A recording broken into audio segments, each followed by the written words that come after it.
The night was cold, colder than usual for the human colony world of Eridan 4.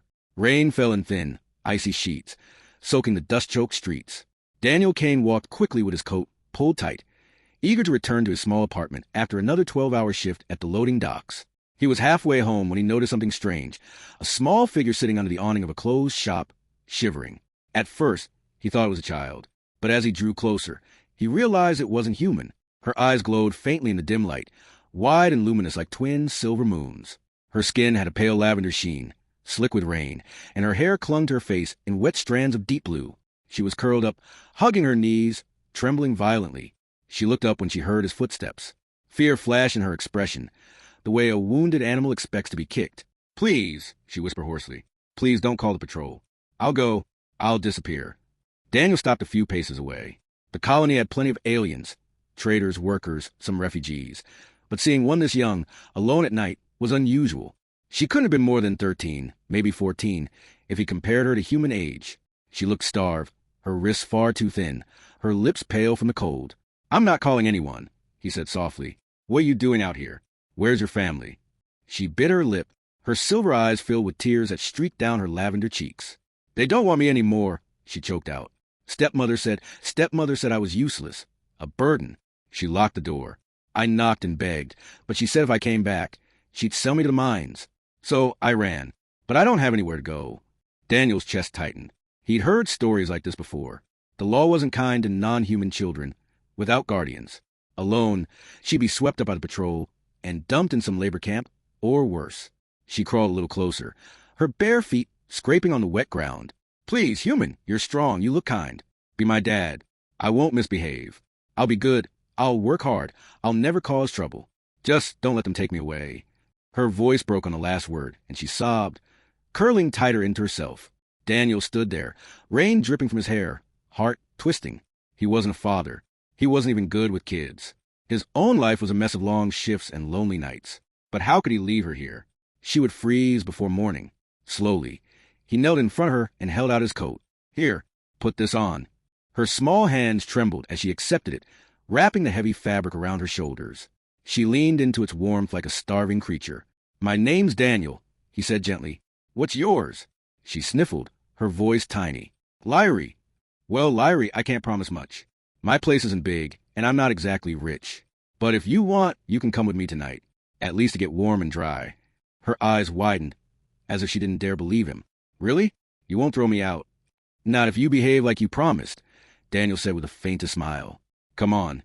She scrambled to her feet and clung to his sleeve, as though terrified he might vanish if she let go. The walk back to his apartment was quiet except for the rain. She stayed close, eyes darting at every passing hovercar and patrol drone, but Daniel's steady presence seemed to calm her. When they reached his building, he unlocked the door and let her inside. The apartment was small, one bedroom, a couch, a kitchen corner, but to Lyrie, it must have seemed like a palace. She hesitated on the threshold, dripping water onto the floor. "You can come in," Daniel said. "Take off those wet clothes. I'll find you something dry." Her face flushed purple, the alien equivalent of a blush. I don't have anything else." "Don't worry. I'll lend you a shirt for now." He fetched one of his clean work shirts, oversized for her, but soft and warm. She accepted it shyly, retreating into the bathroom to change. When she emerged, swimming in the fabric, Daniel had prepared a bowl of hot soup. Her eyes widened again. She sat at the table, clutching the spoon like it was a precious treasure, and devoured every bite. "Slow down," he chuckled softly. "There's more if you want." Her silver eyes shone with gratitude. "Thank you, Dad." The word made him pause. It had been so long since anyone had called him family. Something inside him, something he thought long buried, stirred at the sound. "You don't have to call me that," he said gently. "I want to," she whispered, "if you don't mind." He didn't answer. He just smiled faintly and handed her another bowl. That night, Lyrie fell asleep on the couch, wrapped in his spare blanket. Daniel watched her for a while, her small frame rising and falling with each breath. She looked so fragile, so breakable. He knew the moment the colony authorities found out, they would try to take her away. But something deep in his gut told him he couldn't let that happen. Days turned into weeks. Lyrie stayed hidden in his apartment, helping with chores, eager to prove she wasn't a burden. She washed dishes, folded laundry, even tried cooking, though her first attempt nearly burned the pan. Every time Daniel came home from work, she ran to greet him, her smile brighter than any light in his dull existence. For the first time in years, the apartment felt alive, but the danger never left. One evening, while Daniel was walking her through the quiet back alleys for some fresh air, a patrol drone hovered overhead. Its scanner beeped, locking onto Lyrie. Unregistered alien miner detected. It droned. Surrender subject for relocation. Lyrie froze, terror flooding her face. She clung to Daniel's arm, shaking her head violently. "Please, Dad, don't let them take me." Without thinking, Daniel stepped in front of her, shielding her from the drone. "She's my daughter," he said firmly. "You're mistaken." The drone whirred, projecting a light over them. "Records do not indicate guardianship. Submit for verification." Daniel's heart pounded. If they found out the truth, Lyrie would be gone, and maybe he'd face charges too. But he saw her eyes, those silver moons, filled with desperate trust. "No," he said, his voice like iron. "She's mine. Register it now. Kane family." The drone paused, processing. Finally, it emitted a confirming beep. "Temporary guardianship logged. Report to administration within 7 cycles to finalize." Then it flew away, leaving them in silence. Lyrie buried her face against his chest, sobbing. "You claim me. You really claim me." Daniel wrapped his arms around her. "Of course I did. You asked me to be your dad, didn't you? That means I protect you. Always." From that day, something changed. He wasn't just looking after her anymore.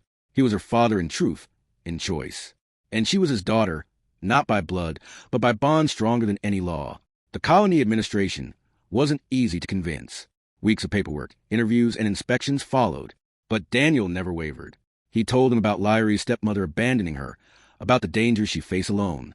He argued, begged, fought for her. And in the end, the papers were signed. Lyrie Kane, his daughter. The day the official seal came through, Lyrie hugged him so tightly he could hardly breathe. "I told you I wouldn't misbehave," she whispered with a tearful smile. "I'll make you proud, Dad." Daniel smiled back, ruffling her soft blue hair. "You already have, kiddo, more than you know."